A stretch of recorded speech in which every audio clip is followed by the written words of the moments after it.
My guest today was shot in the head by his roommate and best friend. The result of this incident is this book, Friendly Fire, which came out last month. I've just finished it. I'm kind of blown away by it, and that's kind of why I'm doing this thing right now, because I wanted to talk to someone about it, and I figured the guy who wrote it might be best. The book itself tells you a story not just of a grisly incident, but what it means to deal with personal injury law in America, what it means to deal with Catholic higher education institution in the face of a crisis, and what it means to move on from that event. Paul Rousseau is here to talk with me about it today, and thank you for being here, Paul. Oh, thanks, John. It's a pleasure to speak with you, and I'm thrilled that you enjoyed this, labor of love that I've had for so many years now. I really did. I read the excerpt actually in the newspaper here, and I thought, I'll just quickly find out what happens. And you have this way in the book of just pulling you in, and I did not intend to tear through the book in a week, but that's what I did. Where did the bullet hit you? So as I mentioned, I was leaning over. Yeah, so I was leaning over at the time, so it actually hit me right here. Right there. So I was leaning over, dunk, so it, spoiler alert, it fractures my skull bone inward, and so the shards of bone are in my brain, and the bullet itself accordioned and ricocheted off of my head. And in fact, Mark, who I've named as my best friend, it's obviously not his real name, but this Mark, he ended up throwing it away in the garbage, and the cops sort of fished it out and took a picture of it, and it was, all scrunched up like an accordion. Yeah, we're going to talk about that and about this, we're calling it Mark, I suppose. Yeah, Mark. In a bit. But first, I just want to understand, in the book, it's very much, what were the conversations that happened to led to the ambulance? But you also talk about that it was 2 hours. It was. You, Mark, and your other friend, and your other friend's girlfriend, right, all in the apartment, standing around the kitchen island. Mm-hmm. What the hell were you doing? What were you guys talking about for 2 hours? Yeah, essentially, I'm sort of there as this passive Midwestern. I'm not going to make a scene. I'm totally in shock. I simultaneously knew what had happened and didn't, because I had a haircut scheduled the next day, and to me, I'm like, I'll just tell her to cut around the hole in my head. Oh, you literally thought that? Literally thought that. I thought when you wrote that in the book, I thought you were talking in metaphor, I guess. No, it was quite literally. Mark told me to take a shower pretty soon after it happened, and my blood and loose hair is running down the drain, and I was like, well, this will be fine. I'll just have her cut around it. It's gonna be okay. And meanwhile, then of course, while I'm in the shower, he's hiding his other firearms that he kept on campus, and he's hiding all this ammo and things in the parking garage in his car. But then the moment you were referencing, so we're all around this kitchen island, and Mark's like, well, let's just go to Home Depot and we'll just cover everything up. No big deal. And I'm just sitting there, sort of I don't think I have a say in this, so I'll let you guys figure it out. I was just kind of this passive bystander, and I had mentioned to him at the time, my mom and I definitely can't afford to go to the ambulance and go to the hospital. So whatever you think, I guess I'll just go along with it. And of course, my other roommate and his girlfriend, very much understood what was happening, and they were like, no. And so they were the whole time sort of convincing Mark, hey, you got to own this. You have to call somebody. Because he had already lied to someone who had come to the room, and they, went away after he sort of convincingly told them that everything was okay. And yet still, even the friends who were trying to do the right thing in the book, you described them as still trying to convince Mark to make the call. Right. It's supposed this may be me speaking as a 38-year-old with more experience in life, and you at the time were 22, was it? Yeah, we were all 22. And so I'm just thinking, holy shit, man! There's a hole in your head. There's literally, you talk about feeling brain tissue, and why it's this weird. I totally understand it, because I grew up in Minnesota. I know this sense of not wanting to upset the apple cart. But what other situation do you have that more necessitates a call to an ambulance and having a hole in your head? And yet, your Minnesota politeness, was it? Was that what was going on? Yeah, it was for me, it was the shock, obviously. Again, I was in this really, really bizarre state. It was I call it a slurry of bizarre circumstances. I was just totally I was removed from that situation as a human being. Like my consciousness was somewhere else. But yes, as you mentioned, like obviously Mark should have done the right thing. I called them, I think Keith and Rachel in the book, my roommate and his girlfriend, and they obviously like had every right intention. But yeah, like they should have taken matters into their own hand. Maybe they should have. Like, yeah, they should have. Like, there's a hole in your head. No, for sure. Incredible that you're here with us today. It is a miracle for sure. Like, yeah, I think I mentioned in the book, like a doctor fairly early on told me an inch one direction, I'd be dead, no question, and an inch the other direction, and I would probably be paralyzed. So like, it really is remarkable, sort of what happened in the end, and me being able to sort of even remain consciousness for most of it, being able to speak for most of it, of that period before my surgery. Every doctor told me I was just an anomaly. They're like, you're the first person I've spoken to who's got a gunshot to the head. Seriously? And I'm like, I hope I'm the last, but first is also it's cool, you know. There's a cool, like, superhuman element to that. Everyone was calling me Superman at the hospital, and, you know, it was great, you know, lifted my spirits. We could laugh a little bit, you know. But yeah, it's like, I hope I'm the last person you have to deal with that's got this. I have a disorder, Mondini's deformity, it's called, where I don't have a cochlea in my right ear. And that gap in my ear allows germs to get through to the meninges, the outer layer of the brain, and get meningitis, which is like its name. And so I had a recurring case of meningitis as a child. I was a baby. I don't remember this, but it was so rare, this idea of having recurring meningitis, that when I went back to the same clinic when I was 14, you know, over a decade later, the doctor's like, oh yeah, you're the kid with unilateral hearing loss and a recurring case of meningitis. Wow. And that's pretty specialized. I was at an audiology or ENT clinic. But for you, it's like, there's no question. You're the kid with a hole in his head who walked in here, right? I mean, yeah, and I would love to, like, my sister's a nurse, and I was like, do you think the whole staff would like want me to reach out and be like, hey, I lived? Yeah. You know what I mean? And she's like, yeah, you should do that. And I still haven't done that, but I'd like to. I'd like to reach out to my surgeon still and be like, hey, thanks for saving my life, because the book. There was still a question, you know, like even before and after surgery, like is he still gonna make it? And you know, in the book, I even reference a time where I'm in the bed, having just come to the hospital, and these cops are around me, basically asking me, "Do you want to press charges?" And I'm like, "Bitch, I don't even know if I'm gonna like live. I don't know if I'm gonna live to see tomorrow." But like, you know, no, I don't want to press charges, but hopefully I survive, you know? Do you feel like when I read this, it reminded me of the movie 127 Hours with James Franco, where he has to cut off his own arm. Yeah, and they use sound design in that movie to simulate the cutting through his nerve-ending. I still cringe thinking about it. No, it's cringe for sure. And then I think about you talking about stretching the hole of your hoodie wide enough to get around the hole in your head to put on to lay in bed. When you write that, do you feel that same effect, or is it different when you're in it? So I wrote nearly all of the Holes chapters 2 weeks after it happened. Really? Yeah. So I was in a state that I call my, disassociation state. So for me, I was writing Holes as if I had seen it in a dream and it happened to somebody else. And that's why it's like minute by minute, and there's so much detail, and I felt no attachment to it because I was writing it as if I was this other person.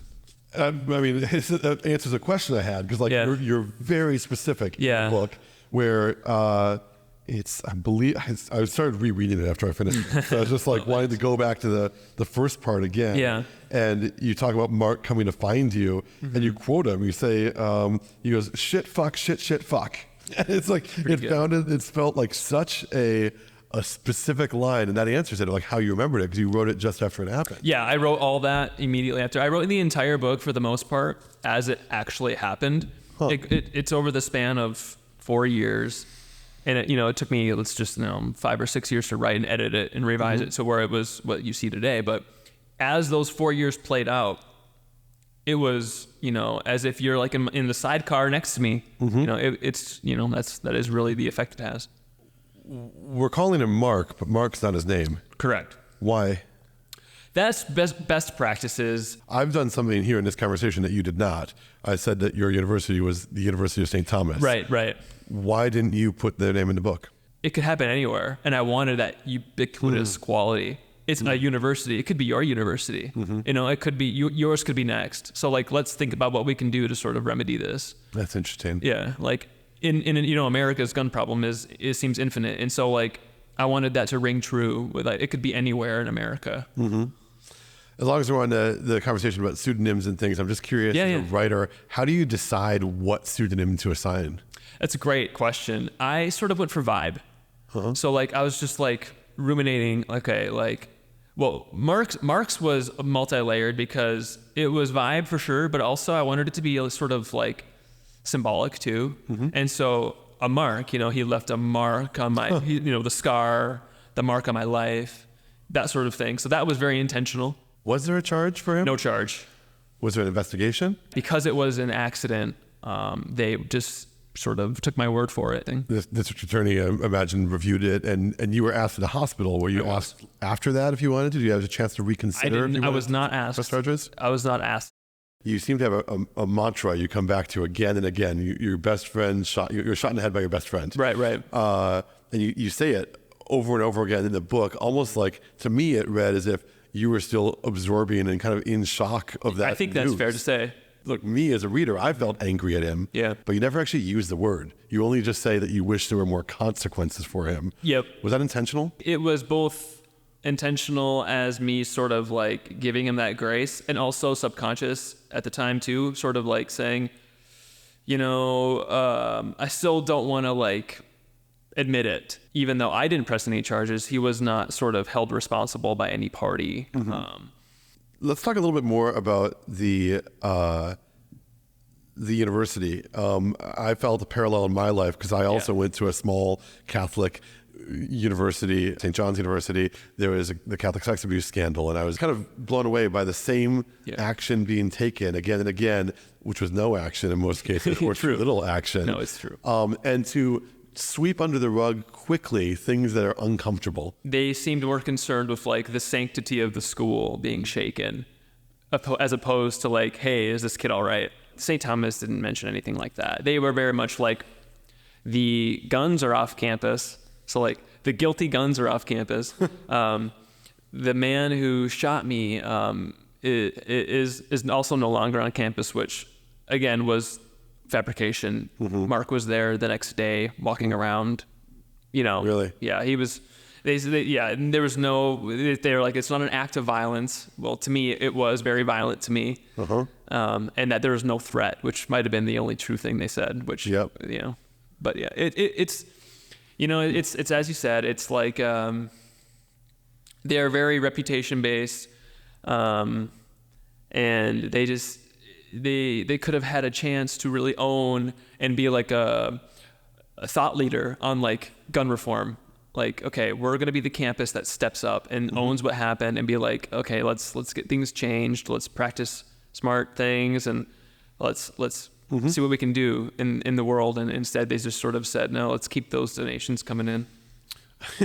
That's the thing. Is like with a private institution like that is something that rings true. But I just think that, I've heard that an apology, it requires three things, right? It requires acknowledgement, it requires remorse, and it requires a commitment to change. And I don't know that you got any one of those three. I'd gotten maybe a half of one. If this book does well, and I think it will, based on just I think it's a really good book. It'll be very interesting how St. Thomas has to deal with inviting back their prominent alumnus writer friends to talk about things. I don't know if you're going to get an invitation. I have an invitation, but not from their higher ups. Their professors are invited me. So like people from the inside. I'm coming back because of them. And giving talks. I wanted to see you, like, at the annual funds. I'm probably revoked. I've heard that people in my graduating class have gotten like emails about things, and I'm off all those lists. This is the thing. It just that pisses me off about I think Catholic like culture, and I grew up in the Catholic Church, is Sure. that there isn't the space a lot of times to explore our misgivings. Wouldn't that be fascinating to sort of have a more like public forum for that sort of thing? And Yeah. I don't expect that, but I would love to sit in on it and just sort of absorb it and just hear it.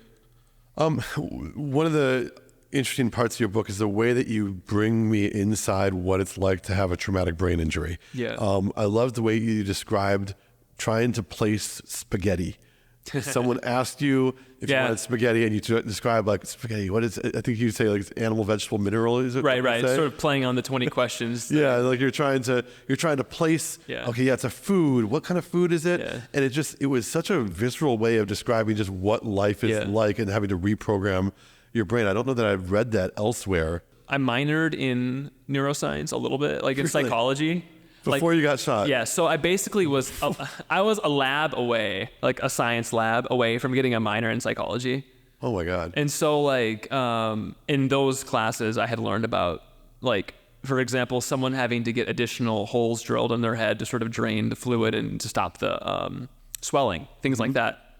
I had no idea that I was going to be interested in personal injury law. Neither did before I found out about that. There are medical professionals whose job it is to represent insurance companies to try to, I guess, trying to shine a positive light on it, to find people who are claiming disability who are faking. Totally. That's totally a thing. In your case, it's to discredit someone who was literally shot in the head and say, yeah, but he didn't really need his brain that much. Yeah. Totally. That's wild. Yeah, and you have to sign waivers saying, I know the person in front of me is a medical doctor, but he is not here to treat me. He will not treat me. In the book, you call it integrity medical? Yeah, I gave it like real? a sort of blanket. But in real life, I think it was something like that. Yeah, really? You know what I mean? It's something like that. Like I'm going to go to one of these places for my 1-minute tours. I want to do it like a do it. There are these, these like really seedy strip mall clinics, and it's basically like a 3-day camp they make you go to. It reminds me, like my wife is not American, and so she just went through the green card process. Yeah, and sure. We had to go to a medical clinic for her exam that the U.S. Customs and Immigration Services say these are the ones that we will back up. If they say you don't have TB, then we believe it. And it was the dodgiest place that I've ever seen in my life. And it's like, cash payments, and I mean, in that case, the medical professionals were lovely and professional. Absolutely. But it was just like, when you go off the grid of the standard way that we deal with medicine in America, and you're going to, in your case, personal injury, in this case, immigration law, it's like, oh, doctoring can also look a lot different. How do you sell a book? So I should say we went through a few rounds so we got all no's the first time. We sent us 8 imprints, the big 5, and then we snuck in a few independents, which there's some here in Minnesota that are basically the best independents in the world. Grey Wolf, Milkweed, Coffee House Press. We are in the best hub for independent literature. For literary work, the Twin Cities are number 1. I didn't know that. Oh yeah, 100%. So why didn't you go with one of them? So they turned me down. They were very nice. You showed them. Yeah. We were thinking about going young adult because no one was biting. Which was, there are some imprints at these big 5 places where a young adult would make sense. And of course, like, I consider it a very adult book. And I think you have read it. Yeah. You probably think it's a very adult book. Yeah. But we were just going to try. I mean, The Fault in Our Stars is supposed to be young adult, but that seems very mature. So this guy on Twitter follows me. And I notice his, like, bio is senior editor at HarperCollins. I think nothing of it. And he starts liking because I write fiction. He starts liking my stories from like long ago. I'm like, this is weird. And then I go on his website, and I'm like, he's got a lot of the same publications as me. We're both in all these same magazines. I'm like, okay, we obviously like the same genre of stuff. And I go on his, like, he's one of those people who had a manuscript wish list page. So it's basically like a Facebook, but it's just, as an acquiring editor, he lists books he likes and books he wants to acquire for HarperCollins. And it's like, I'm reading it and I'm like, fit. I'm like, I have to query this guy. So I DM him on Twitter and I said, are you acquiring? Like, would you want my agent to send you my manuscript? We're in the middle of submissions right now, but like, you weren't on our list, but just because I didn't know you, like, do you want to be on our list? He's like, oh, send it over on Monday. Sure enough, he tweets, vaguely, basically like he's gushing over the book, Really? the manuscript. Wow. And I'm like, I know that's about me, but I don't want to say anything, you know? And then I'm at this big writers conference in Seattle, and the very first day I'm up the escalator going to my first panel, and Michelle calls me, and she goes, Austin Ross at HarperCollins just made an offer. And so I just sat on the floor for like 10 minutes and just smiled. Yeah. I bought this book yesterday because I think like when I listen to audiobooks that I connect with, I always like to buy the physical so I can put it on the bookshelf. That's and great. I can, like recommend I love it to people. And it was $30. I'll have you know, with excluding tax. It was $30. How much of that $30 reaches you? None. Really? Yeah. So I probably like realistically speaking, I won't see a dime from this anymore. What, you have to explain that. So how advances work is they give you the money up front, and then you have to earn out. Right. So you have to sell enough books to where you would have made that much money. Do you have a dashboard that you can look at this stuff and see my publisher tells me. Yeah. Are you interested? Not really, because Really? I'm a debut, and so it's like Okay. I kind of just assumed that I won't. Low expectations. Yeah, I assumed I won't earn out. My agent was just like, we just want to see growth. And I mean, speaking of, I work in a very different form than you. Yeah. I do little 1 minute videos, but the endorphins that I get off of seeing the view count go really high. I had Oh, God, yeah. a video this summer that Totally. got 20 million views. That's amazing. And it was way higher than I ever had. It was like insane. Like it just like my monkey brain was so happy about this. I totally get that. Like, yeah, I've dabbled a little bit in that sort of thing, and I totally agree that like even like for writers, it's like when your stories on Twitter start blowing up, and like this before the algorithm sort of started hating links and things on Twitter. Like, yeah, my stories is such an endorphin rush, and then to see everyone's comments, it's awesome. So now what do you do? Great question. Yeah. How are you going to get money now? Yeah. So I go on my honeymoon pretty soon here. I just got You married. mentioned you got married literally like what? This Saturday. 4 days Yeah. ago? This is brand new. It's probably why I've been fidgeting with it. Well, it's seeing Anna, who's sitting on the couch over behind us right now, is kind of like a strange metatextual moment for I was me. gonna say, like you book. know how we met. You've read about our relationship. I mean, I read about you having a hole in your head and calling her on the phone, and her having to deal with that and bursting into tears. I feel like a personal connection. No, to this absolutely, person. absolutely. I don't know. And so it was so happy for me, I mean, just now to see Anna, but also just to see you doing well. Do you know if Marx knows this book exists, if he's seen it? I don't know. If you were Mark, would you read it? That's a good question, because like if I'd have to like know what his state of mind was. Like if I was Mark, but I felt like guilty, or I felt like compelled, like or not compelled to, but forced, like I had to read it out of a sort of a guilty feeling, then I don't think I would want him to. I wouldn't want to, you know? I would want to if I was genuinely curious, if I wanted to really get my opinion on things and sort of support Paul in this situation. Like if I came to it as Mark from a place of like love, I think that would be cool. But like I wouldn't want him to feel like it was necessary and come from like a place of like malice or anything like that. Did you ever think about the fact that writing this book might be the thing that makes him reach out to you and have that reconciliation? Yeah, that's why there's like a chapter that's a letter to him, sort of an open letter, of course, because obviously anyone who picks up the book can read it. But it expresses in there that, you know, I think if we forgot everything that happened, but we were as we were today, there's probably a decent chance that we would be friends again, just because of our personalities. But you know, we would never be friends now, of course. Like there's just no shot. But if he were to reach out, I would probably acknowledge it. But nothing would come of it other than that. Just sort of like, okay, it's nice to talk to you again. Have a good life. For sure. Well, the book is Friendly Fire, a Fractured Memoir. Paul Rousseau is the author who's been with me today. I really appreciate you writing this. I really was moved by this book, and I really encourage anyone watching this to give it a read or a listen. Thank you. Thank you so much, John. Pleasure. All good over there?